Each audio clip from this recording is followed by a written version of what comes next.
Ramesh park में उसकी girlfriend Pallavi के साथ बैठा हुआ है। वो लोग आपस में बातें कर रहे हैं। रमेश, और बहाना नहीं चलेगा, मुझसे शादी कब करोगे ये कहो। करूंगा बाबा, थोड़ा तो सब्र रखो, जल्दी करूंगा। तुम्हें मुझ पर यकीन नहीं है क्या? रमेश शादीशुदा है। उसकी पत्नी का नाम अंजलि है, लेकिन अंजलि से वो प्यार नहीं करता है, इसलिए वो हर रोज इस पार्क में पल्लवी से मिलने आता है। आज भी वो आया हुआ था। वो बैठकर बातें कर रहा था कि इतने में गुड़िया नाम की एक छोटी बच्ची भीख मांगती हुई उसके पास आ गई। साहब, कुछ पैसे दे दो ना साहब, बहुत भूख लगी है, घर पर माँ बीमार है, कुछ दे दो ना साहब। लेकिन पल्लवी के मन में दया नाम की कोई चीज ही नहीं है। वो कहती है, नहीं रमेश, इसे कुछ मत देना। दे दो ना साहब, घर पर माँ बीमार है, माँ के लिए दवाई खरीदनी है। अब जो भी हो, मैं तुझे पैसे नहीं दे सकता, पल्लवी ने मना किया है। गुड़िया फिर भी पैसे मांगने लगी। उसी वक्त पल्लवी ने गुड़िया को जोर से एक थप्पड़ मार दिया। गुड़िया नीचे गिर गई और रोने लगी। गरीब को सभी मारते हैं साहब, इस दुनिया में गरीब की कोई जगह ही नहीं है। जब भाग यहां से, नहीं तो और मारूंगी। जा रही हूँ, लेकिन साहब आप इस औरत के साथ कभी खुश नहीं रह पाएंगे, कभी नहीं। ये बोलकर गुड़िया चली गई। पल्लवी गुस्सा हो गई। रमेश उसे शांत करने में लगा रहा। शाम को रमेश घर लौटा। अंजलि उसी का इंतजार कर रही थी। आ गए आप? क्यों, देख नहीं रहा है कि मैं आ गया हूँ? नहीं, वो बात नहीं है, आप थक गए होंगे, बैठिए, मैं आपके लिए गर्मा गर्म चाय लेकर आती हूँ। अंजलि बहुत मुश्किल से बिस्तर से उठी और रमेश के लिए चाय बनाने चली गई। वो बिस्तर से इसलिए मुश्किल से उठी क्योंकि वो पेट से है।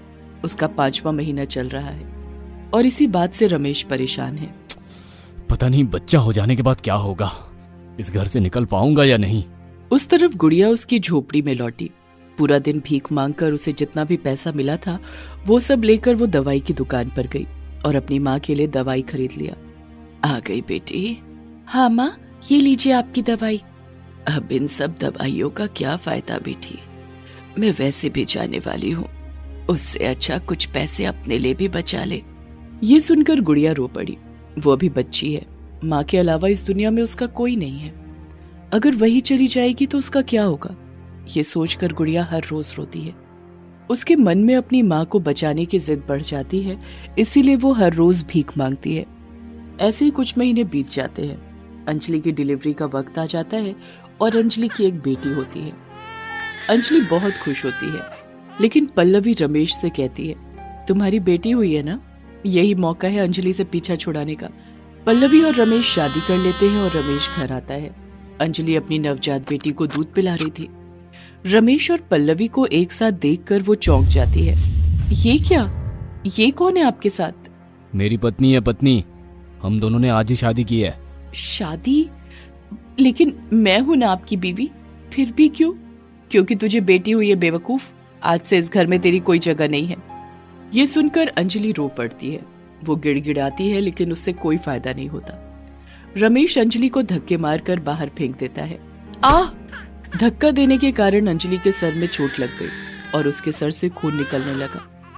मुझे मत निकालिए, मैं इस बच्ची को लेकर कहाँ जाऊंगी, मुझे रहने की एक जगह दे दीजिए। ये सुनकर पल्लवी के दिमाग में एक आइडिया आया। रमेश, क्यों ना हम इसे नौकरानी की तरह रख लें, ये घर का काम करेगी, उसके बदले इसे तो पगार भी नहीं देना होगा। रमेश को ये आइडिया पसंद आया और अंजलि को नौकरानी की तरह घर पर रखा गया। लेकिन उसे घर के अंदर कोई जगह नहीं मिली। वो आंगन में सोने लगी। पल्लवी हर रोज उसके ऊपर अत्याचार करने लगी। एक दिन खाने में नमक थोड़ा ज्यादा हो गया तो पल्लवी ने अंजलि को जोर से एक लात मार दिया। ये ले, तू इसी के लायक है। अंजलि इस तरह सब कुछ सहकर रहने लगी और कुछ दिनों बाद उस तरफ गुड़िया की माँ का देहांत हो गया। माँ, माँ, तुम कहाँ चली गई माँ, अब मेरा क्या होगा? गुड़िया के पास जितना भी पैसा था वो सब उसकी माँ के अंतिम संस्कार में चला गया और गुड़िया खाने के लिए तरसती रही। वो दर दर भटकती रही, लेकिन उसको किसी ने खाना नहीं दिया और ऐसे ही चलते चलते वो अंजलि के दर पर चली आई। अंजलि आंगन में बैठकर अपनी नवजात बेटी को गोद में लेकर दूध पिला रही थी। गुड़िया आंगन में आई और धीमी आवाज में कहा, खाना, मुझे कुछ खाने को दो। ये देखकर अंजलि उसके पास आई। क्या हुआ बेटी, क्या चाहिए? खाना, खाना, भूख लगी है, खाना। खाना? लेकिन तुम्हें क्या खिलाऊं? मेरे पास तो खिलाने के लिए कुछ भी नहीं है। हाँ, एक काम करती हूँ। ये बोलकर अंजलि ने गुड़िया को अपने बच्चे के हिस्से का दूध पिला दिया। आपका बहुत बहुत धन्यवाद माँ जी, खुद की माँ की तरह आपने मुझे दूध पिलाया। तुम तो मेरी बेटी जैसी ही हो। इसके बाद दोनों बातें करने लगे। गुड़िया ने उसकी माँ के देहांत के बारे में बताया। ये सुनकर अंजलि की आंखों में भी आंसू आ गए और थोड़ी देर बाद रमेश और पल्लवी घर लौट कर आए। उन दोनों ने अंजलि को गुड़िया के साथ बातें करते हुए देख लिया। अरे, ये तो वही भिखारी ने जिसे मैंने पार्क से भगा दिया था। अंजलि काम छोड़कर यहाँ बैठ के बातें कर रही है। रुको, मैं उसे अभी मजा चखाता हूँ। ये बोलकर रमेश अंजलि को मारने लगा। आह, छोड़ दो, मुझे छोड़ दो। गुड़िया डर के मारे भाग गई और दूर से ये दृश्य देखकर गुस्से से लाल हो गई, लेकिन वो कर भी क्या सकती है, अभी वो छोटी बच्ची है। अंजलि मार खाकर घर का काम करने लगी। उसके लिए तो ये रोज का था। मार खाते खाते अब तो आदत हो गई है। इसी तरह दिन बीतने लगे। करीब 18 साल बीत गए। अंजलि की बेटी बड़ी हो गई। अंजलि और उसकी बेटी दोनों घर में नौकरानी की तरह रहती हैं। उसकी बेटी 18 साल की हो गई। उसका नाम पूजा है। पूजा की एक आईपीएस सहेली है। पूजा उससे रोज शाम को मिलने जाती है। असल में ये गुड़िया है। उस दिन अंजलि से दूध पीकर गुड़िया घर लौट गई थी और उसके बाद एक फैक्ट्री में काम पर लग गई थी। काम करने के साथ साथ वो पढ़ाई भी करने लग गई थी और ऐसे ही कई साल बहुत मेहनत करने के बाद गुड़िया भिखारन से आईपीएस बनी है। लेकिन गुड़िया ये नहीं जानती है कि अंजलि ही पूजा की माँ है। वो दोनों बहुत अच्छे दोस्त हैं और इधर रमेश अभी भी पल्लवी के साथ ही रहता है। लेकिन अचानक से एक दिन रमेश की नौकरी चली जाती है। अब क्या होगा, मुझे कुछ समझ में नहीं आ रहा है। इसका मतलब तुम मुझे अगले महीने डायमंड रिंग खरीद कर नहीं दोगे? कैसे दूं पल्लवी, मेरी नौकरी चली गई है। पल्लवी गुस्सा होकर घर से निकल गई। सोशल मीडिया पर पल्लवी के बहुत सारे अमीर दोस्त थे। पल्लवी ने एक को बुला लिया। वो अपनी महंगी गाड़ी लेकर चला आया और पल्लवी से बोला, पल्लवी, मैं तुमसे आज भी प्यार करता हूँ। आज मेरे पास सब कुछ है। तुम उस भिखारी को छोड़कर मेरे पास चले आओ। मैं भी वही चाहती हूँ, लेकिन रमेश मुझे नहीं छोड़ेगा। कुछ करना होगा। उसकी चिंता तुम मत करो, तुम उसे कल यहाँ ले आओ, मैं उसका काम तमाम कर दूंगा। पल्लवी को ये प्लान बहुत अच्छा लगा, लेकिन पल्लवी ये नहीं जानती थी कि अंजलि पेड़ के पीछे से सब कुछ सुन रही है। असल में अंजलि बाजार गई हुई थी। अचानक से उसने पल्लवी को देख लिया और उसकी बातें सुनने लगी। हे भगवान, ये तो मेरे पति को मारना चाहती है। नहीं नहीं, मुझे मेरे पति को बचाना ही होगा। अगले दिन पल्लवी बहला फुसलाकर रमेश को उसी जगह ले आई और फिर पल्लवी के उस दोस्त ने चाकू निकाल लिया। रमेश, अब तेरा खेल खत्म। अब मैं तुम्हें छोड़कर इससे शादी करूंगी। लेकिन तभी अंजलि एक डंडा ले आई और उस दोस्त के सर पर मार दिया। उसके हाथ से चाकू गिर गया, लेकिन तभी पल्लवी ने अंजलि को एक लात मारी और अंजलि भी नीचे गिर गई। पूजा ये सब दूर से देख रही थी। अपनी माँ को बचाने के लिए उसने अपनी आईपीएस सहेली को कॉल किया। इधर पल्लवी का वो दोस्त उठकर रमेश और अंजलि दोनों की तरफ चाकू लेकर बढ़ने लगा और तभी वहां पुलिस की गाड़ी आ गई। उसमें से गुड़िया निकली और उसने पल्लवी और उसके दोस्त को अरेस्ट कर लिया। अब तुम दोनों सड़ो जेल में। और फिर उसने अंजलि को देखा और उसे बचपन की याद आ गई। पूजा, ये है तेरी माँ? हाँ गुड़िया, यही है। क्यों बेटी, तुम मुझे जानती हो क्या? आप ही की वजह से तो आज मैं जिंदा हूँ। इसके बाद गुड़िया ने अंजलि को उस दिन के बारे में याद दिलाया जिस दिन अंजलि ने उसे दूध पिलाया था। अगर उस दिन आप मुझे दूध नहीं पिलाती तो मैं जिंदा नहीं रह पाती। आज मैंने अपने दूध का कर्ज चुकाया है माँ। ये बोलकर गुड़िया ने अंजलि को गले लगा लिया। रमेश ने भी अंजलि से माफी मांग ली। अंजलि ने माफ कर दिया और इसके बाद सभी खुशी खुशी रहने लगे। माँ, बापू, आप दोनों अभी छोड़कर मत जाइए, मत जाइए। राधा की नींद टूट गई। वो सपना देख रही थी। राधा यही सपना रोज देखती है। आज से 1 साल पहले अपने माता पिता के गुजर जाने के बाद वो ऐसे ही रोई थी और आज भी ये सपना देखकर राधा रो रही है। माँ, बापू, आप दोनों क्यों चले गए हम तीनों को छोड़कर? हम लोगों को कितना कुछ सहना पड़ रहा है। माँ बापू, अब वापस आइए ना, आइए ना। राधा रोती रही। राधा की 2 बहनें हैं, पूजा और गुड्डी। तीनों में एक दूसरे से 2 साल का अंतर है। उनके माता पिता बाजार में जाकर सब्जियां बेचते थे। उन लोगों के पास जमीनें थी और राधा के चाचा उसी जमीन पर आंखें टिकाए बैठे थे। भैया और भाभी के जाने के बाद वो जमीन मेरी होगी। हाँ, उसी इंतजार में बैठे रहो। सुनो, अभी के अभी कुछ करो, नहीं तो वो जमीन हमारे हाथ से जाएगी। रेणुका रमेश की पत्नी यानी राधा की चाची है। रेणुका का दिल लालच से भरा हुआ है, इसलिए रमेश और रेणुका दोनों मिलकर एक प्लान बनाते हैं। और एक दिन जब राधा के माता पिता सब्जियां लेकर बाजार जा रहे थे, तब एक ट्रक से उन दोनों का एक्सीडेंट करवाकर उन दोनों को मार डालते हैं। और इसके बाद वो जमीन और तीनों बहनों की जिम्मेदारी रमेश और रेणुका की हो जाती है। हमको जमीन मिल गई, लेकिन ये तीनों बहनें हमारी गले से लटक गई। अरे अब क्या ही कर सकते हैं, उन्हें रास्ते पर तो नहीं छोड़ सकते ना। रेणुका का दिल नहीं मान रहा था, इसीलिए वो इन तीनों पर हर रोज अत्याचार करने लगी। तीनों का स्कूल छुड़वा दिया और घर के कामों में लगा दिया, और एक गलती होने पर मारने पीटने लगी। दीदी, हमारा नसीब ही खराब है। माँ बापू जब तक थे तब तक हम लोग कितने खुश थे। हाँ दीदी, लेकिन अब सब कुछ खत्म हो गया है।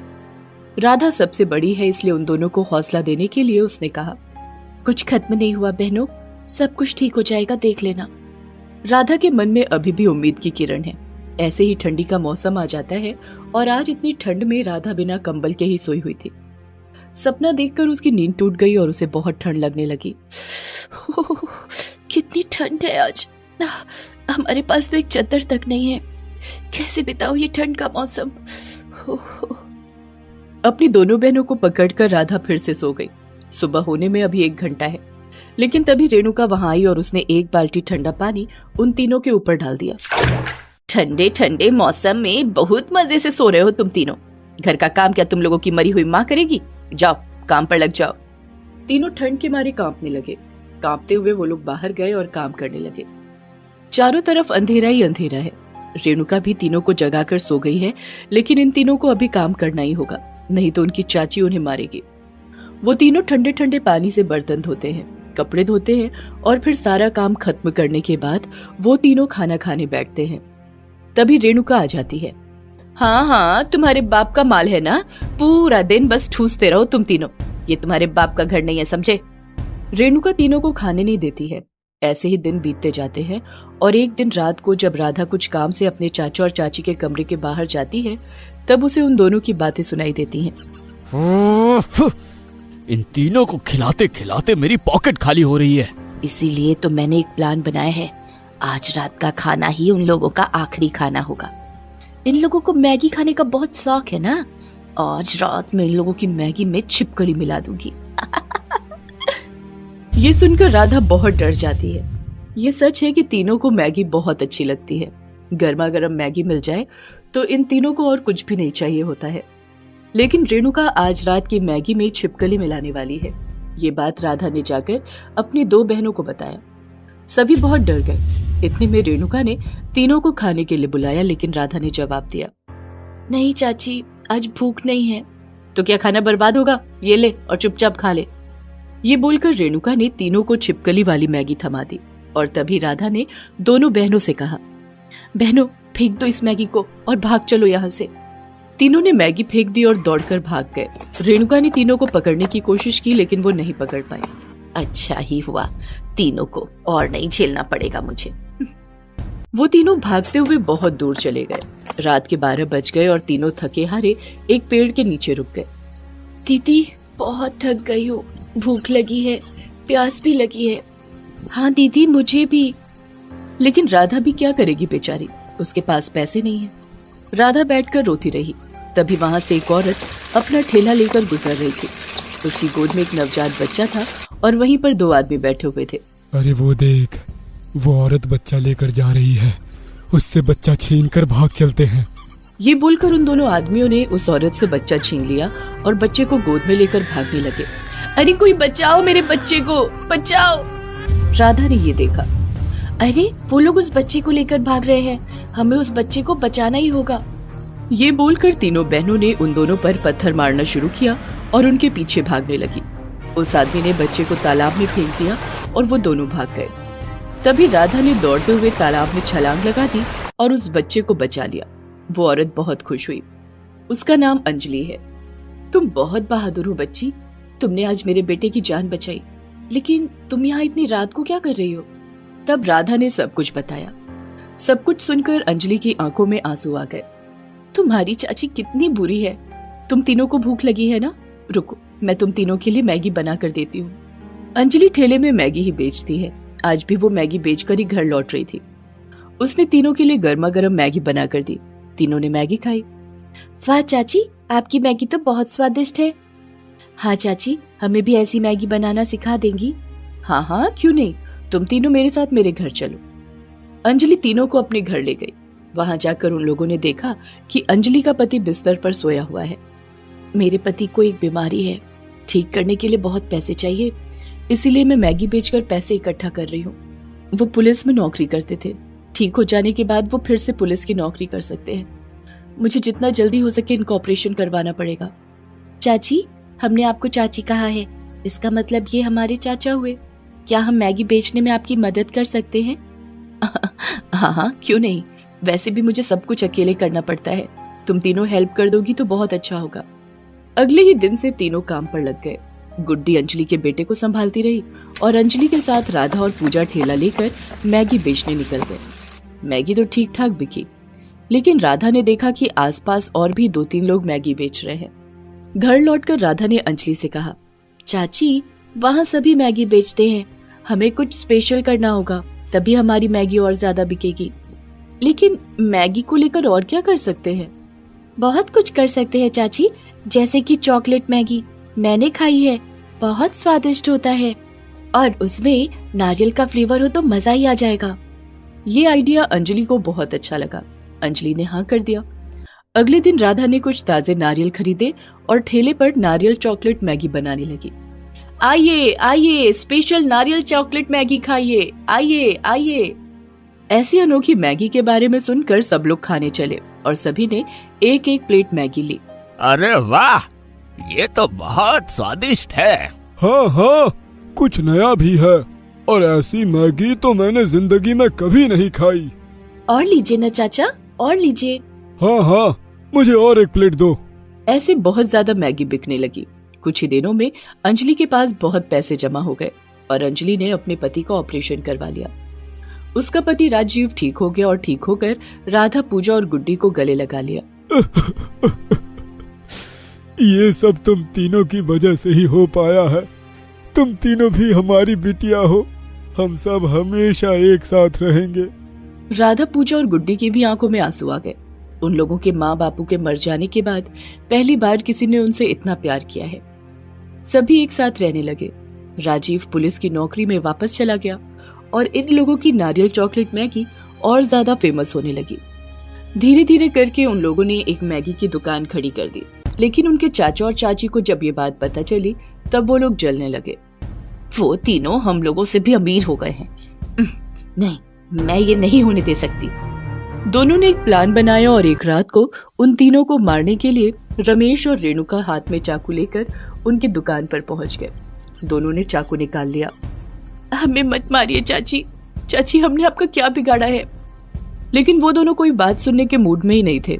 वो दोनों चाकू से तीनों के ऊपर वार करने के लिए आगे बढ़े और तभी वहाँ राजीव आ गया। उन दोनों को पता ही नहीं था कि राजीव एक पुलिस ऑफिसर है। तुम तीनों मेरी बेटियों को मारना चाहते हो? चलो थाने, अभी मजा चखाता हूँ।